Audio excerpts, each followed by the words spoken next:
16.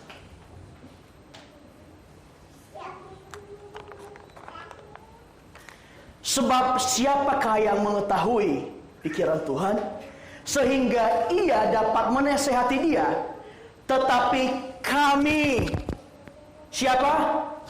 Kami memiliki pikiran Kristus. Amin. Siapa Bapak Ibu? Siapa yang punya pikiran Kristus? Siapa? Siapa yang punya pikiran Kristus? Kita ya? Amin. Yuk kita katakan sama-sama, kami memiliki pikiran Kristus. 3, 2, ya. Kami memiliki pikiran Kristus. Haleluya. Setiap kita di tempat ini, itu tadi yang saya katakan, saya doakan kita semua punya pikiran Kristus. Yang kedua, diperbarui di dalam pikiran dan roh. Nah, kalau kita kembali di ayat 4 Efesus 4 ayat 23, di situ rohnya itu R kecil, berarti menunjuk kepada roh manusia, bukan Roh Kudus.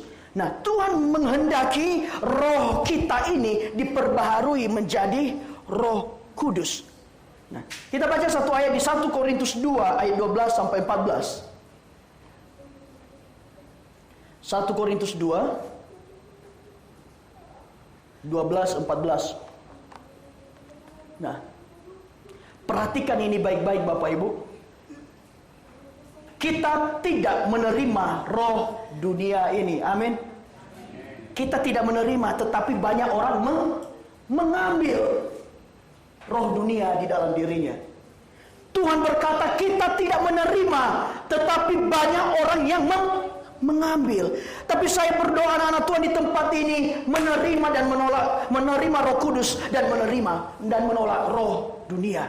Karena firman Tuhan berkata, kita tidak menerima roh dunia, tetapi roh yang berasal dari Allah.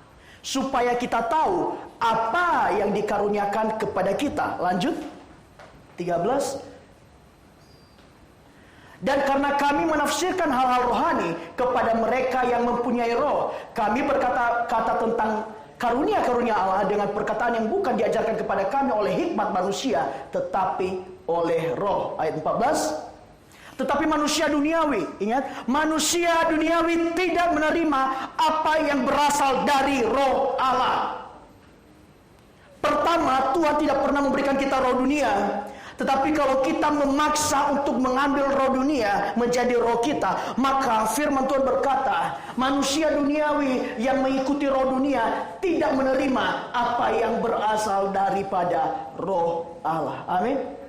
Jadi untuk menerima apa yang dari roh Allah, engkau harus terima roh Allah, yaitu adalah Roh Kudus itu sendiri. Karena hal itu baginya adalah kebodohan. Bapak Ibu, coba Bapak Ibu berbahasa roh di pasar tengah sana, Bapak Ibu dianggap gila. Karena mereka menganggap itu adalah kebodohan.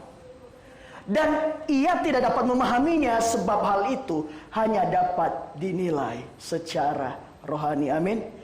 Maka roh kita harus diperbaharui supaya kita dapat menerima apa yang berasal dari roh Allah. Kemudian Kisah Para Rasul ayat 1 ke 8. Ini adalah buktinya Bapak Ibu.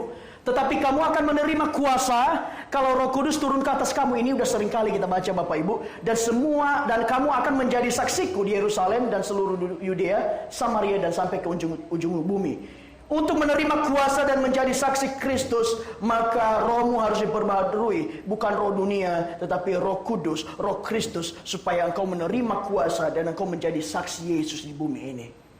Dan engkau menerima keselamatan. Efesus 1 ayat 14.